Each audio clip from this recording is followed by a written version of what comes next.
farmer, friend, singer-songwriter, Lyal Strickland. And that's farmer, friend, and jack of all trades, Chris Horn. And we're those Tastebud Guys.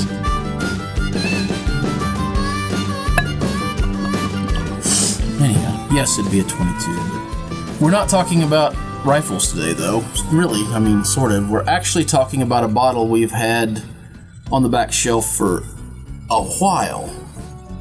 So we thought technically we cracked it a week or so ago. We figured it's about time we better go ahead and dive into it. Yeah, because if we don't do a tasting of it, one of us... We're going to drink it. Yep.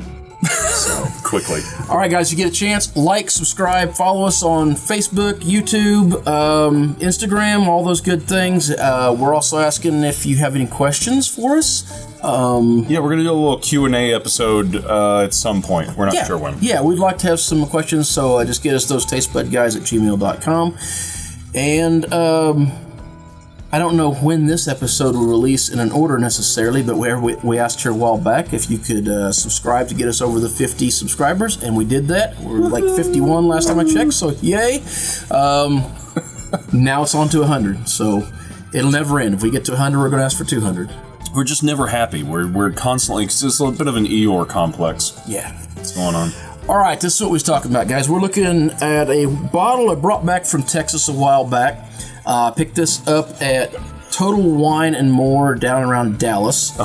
And this is the Rimfire by Ranger Creek. Yeah, and my favorite thing about this bottle is that it's sitting on the shelf, unopened. Since he brought it back, we have to save this one for a show. Don't open that bottle. One of our other friends comes up here with smoked, grilled bacon. The bottle's open in like 30 seconds. But the Lafroig was gone. We needed a smoked whiskey.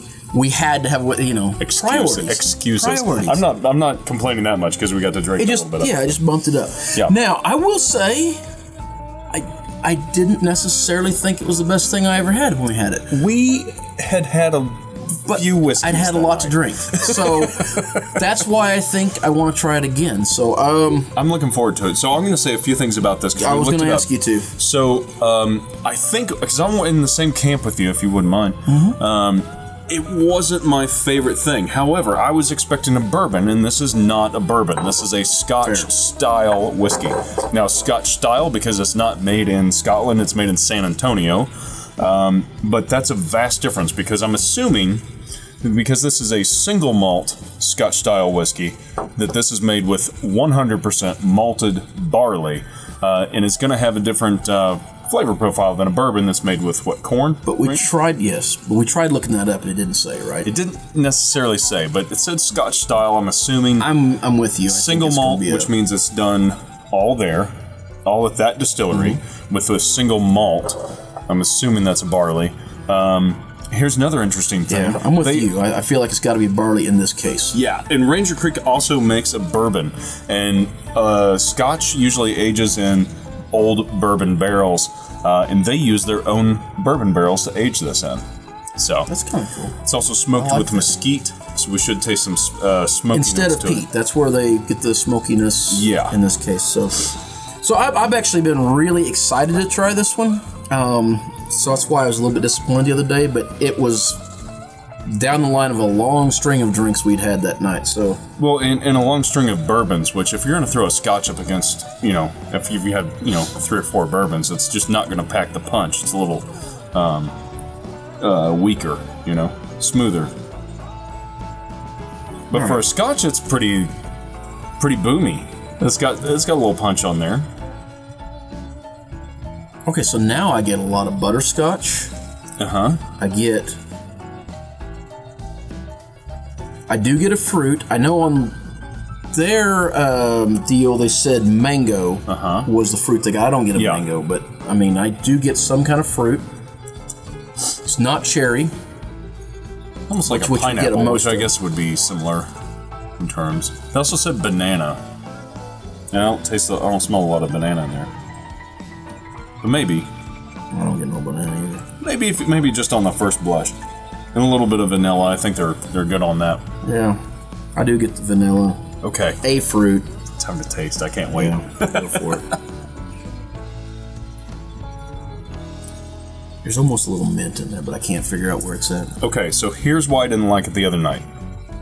I think I've pinpointed this. I do think it has to do with your expectations of a bourbon and a Scotch. I expect my bourbon to be a little punchy, a little harsh. It's like I'm drinking a bourbon kind of thing. And Scotch is more like no, I'm drinking my Scotch. You know, it's smoother. And this is a punchy Scotch and a smooth bourbon. It kind of plays a middle field there. It's a Texan. Yeah. Because it's not a Scotch. Yeah, that'll work. But I do like the taste on it. I'm not sure. You're right. There's an expectation there for what I want it to be, and it's not following it. Well, now I can't decide what I think about it. The Mesquite, it lends a little smoke, different, a light smoke, and a very little light, and a little harsh flavor to it, a little harsh note. Is that what you think that's what it is? The Mesquite's giving it that harsh, kind of bitter twang at the end? I think so. So the barrels ain't Mesquite, are they? No, probably not. No. You said they was aged. They're bourbon barrels. So yeah, they gotta be oak barrels. Then. Yeah, white oak barrels. Yeah. So I think it's the Mesquite. The Mesquite smoke is a little lighter, higher smoke, usually for me. So here's the interesting thing: is every time I'm sipping this, I'm not thinking there's much to it. Yet this one's caused more discussion than most do. That's true. So maybe this is something that a person needs to sit down and think about more than I have. This ran about $35 roughly a bottle. Yep. But it's a small bottle. Yeah, if you'll notice, compared to $3.50. Yeah, $3.75 compared to a normal $7.50. So this is Quite a more bit different. price-wise. This is more in line with the Booker's Kitchen Table that we had. That's like right, $80 a bottle. You're figuring it by the ounce. Yes. There's something that keeps jumping out that's like a mint, but it's not mint. When I try to find it, it's gone again. What do you think that is? Or do you even get that at all? No, I'm tasting it. It's almost like a wintergreen. I think you're right on Eucalyptus. that.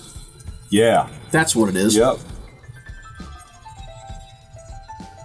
Okay, well, I don't know. It's more interesting than I said. I still am not sure. There is a light sweetness on it. That's not. I think that's that mesquite. It's not a honey sweet. Yeah, I think that mesquite's what's doing that. I don't know what the overpowering thing. There's something in it that's really just kind of like getting to you. Well, no, it just kind of just smacks you right up front, and then you're just like, what was that? I think I like it. I actually, we had a discussion earlier about whiskey and Scotch degrading once it reaches like a third to a half volume in the bottle. This is actually pretty nice. I would like to buy more bottles this size for that price. I feel like I wouldn't feel as bad about draining it when it gets to here. That's fair. So, I think, all in all, I'd say it's Christmassy. That's where I think I keep going. It's almost like this is a couple months too early. It is. Right now it's August for us here. I assume that it's August for most people. But well, by the time you see this, it's probably going to be September. That's true. You're right. There's a Christmas. It's not quite right for taste hot weather. and smell. So maybe that's what it is. I do think that drinking something in the right atmosphere and the right setting makes a huge difference. Yeah. Now, if we had this and we was decorated and we had our bells and stuff hanging over here, because now I'm just thinking kind of cinnamon apple, and it's falling right in line. Now I'm just expecting presents underneath the tree. I'm getting no presents. All right, you got anything else to say about this? I'm in.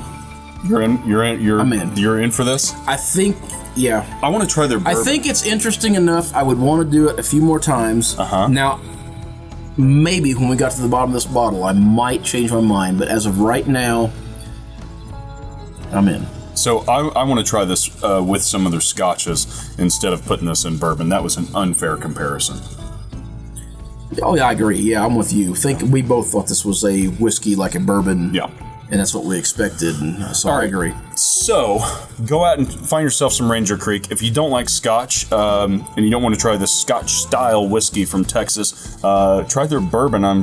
We're going to try it sometime soon. Which is the 36 Yeah, I think caliber. so, yeah. They have a 36 caliber, a 44 caliber, which was a rye. Yeah. And then they had a white. What was it? Do you remember? I don't remember that one. I don't remember either. It's right here, though. There you go. Well, Yeah, okay. right there. Right.